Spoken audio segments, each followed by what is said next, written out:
Hello. Hello. Nang li phani de the alam nang ching ki ji pho. Ita. Nang le dawai chini ma non da kheruni long chengbong arong pu timung hem pu si pu hadak social media long paklang lo la si kimu ke cho mai mu plong ke cho pu ki thi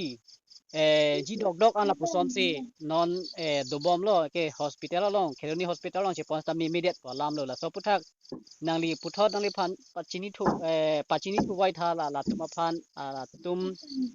kisum ke jog ja phan ke kopi se ke me ji mala bang so do nang le hok pen than ik tha hen ni la bang so channel pen ni ke rab dun ja phan li ning ha la mane la di hala muhabir punang li tuma thu do ne ave ne la chengbong lo me du jibon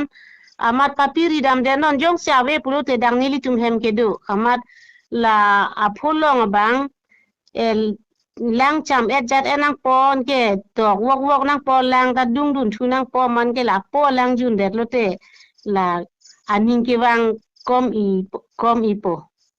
jong se la tum jong se kheroni long ta me la bang so do wai avida pute nang li hem ke do pulo te nang li men la pen nang li rong la pen nang li constituency chi than ta he ni li ke la da khamren rong chingri ta dok don bosco du mat han se hem la so do wai ke habita do ma rong lo si do habita do setame habit penang pinung ave la nilitum ta hai luwing ben si ke chuwan la thek long hu pen si chuwan ama nili phan bang nang pulo la han an kangri ki mu kangri tang ho ko pinene han kangri an ke la han lo ke me pulo man ke la dang nili tu he mathak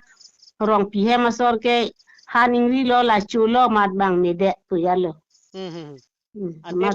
la bang so do wai ke arvu ko son lo arong ko son lo phulong ko son lo than ik tha he arvu ke ko pulo nili nang than potara arvu son lo inglong se ke do ke de inglong si do aphulong nili nang li phana pak lang elo ke aphulong e ko son lo ke hanso son ma te tara son lo hanso son lo ante ni la bang so alam pu thak bang no mat se chelang sa tamit duwai pi ni ta ke mimi si do ko la se halatum la bang so ki mu ma mu plong e chokang ri pen ke jok long ya phan ke la bang so duwai pravjin ban kri thagi ya phani la bang so channel pen li pik dat pu chok bo chok aman ge than non la da khamren rong chingri han se hem pa bi ria lo do bu than ik den jong se hada lom yong se avi pute nang pa bang te amen ke muhabir pu pude muhabir ro duwai amen lo muhabir pu ke